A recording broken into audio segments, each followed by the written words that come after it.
We are known out in the sector primarily as the go-to if there's anything outside of the norm, so we are brave and bold to venture into areas where a lot of other businesses don't. What you see out in the factory is quite unique in that we do most of the stuff ourselves, so we have a highly skilled workforce. We don't run labourers, they're all either apprentices or skilled individuals, and we're trying to push them to a level that they never thought possible and an ability to learn and be the best that they can be.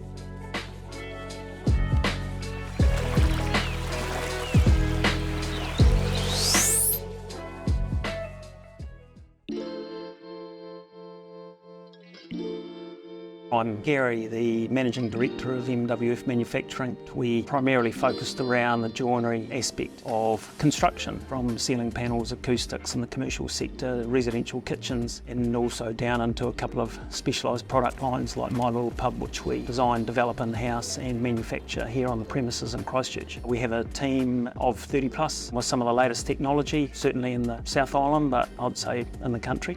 They would come in here, have a meeting with Gary, have a meeting with Ange, the designer. They would go away, we have other designers that we work with. They would pitch the design, send it to us, then our programmers would build it. But it can be anywhere from a couple of months to more than a year. MWF started, just had 1 or 2 customers. We purchased the business. We're a minority shareholder, and Shah and I have, over the last 20 years, taken full control of it, which has given us an opportunity to do pretty much whatever we want. This is just cabinetry, so this is basic units here, but the bespoke stuff's more on the other side of the factory. This will probably be about 80 hours, including programming, design, assembly, installation, machining, all of those things. Our business has changed significantly over the last, certainly since the earthquake, so in the last kind of 10, 12 years. That moved from 30% residential to 95% commercial in the tenders market, and now we've rolled back into around 20% residential, and it's pretty much word of mouth. So you don't see our name in lights, we fly under the radar. There's not too many companies that do the bespoke stuff because it can be quite challenging, and a lot of people want to work with us because we're quite good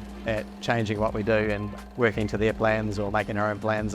There's not a day that would go by that I don't sit here and give my team a pat on the back quietly as I wander around. I was given an opportunity once to sweep the floor in a joinery factory at a very young age, and what I realised very quickly was if opportunities present themselves, you've got to make the most of them. And so I've tried to create that same ideology into the organisation. My personal goal for this year was to create a space that I'm exceptionally proud to show off, but more importantly, that makes me want to get out of bed and create better people.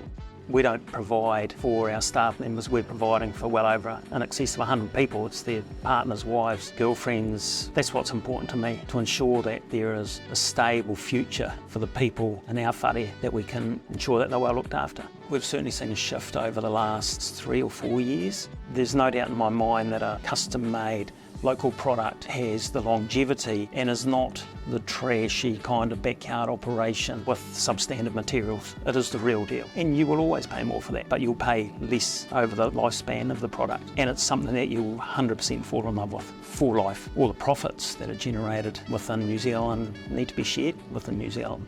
We've been through a pretty tough road. We lost the business during the earthquakes and pretty much started in a negative position, and we've built it back to where it is today. A much stronger, much more resilient business with some much stronger people and an outstanding bunch of customers, clients and or friends who regularly rely on us.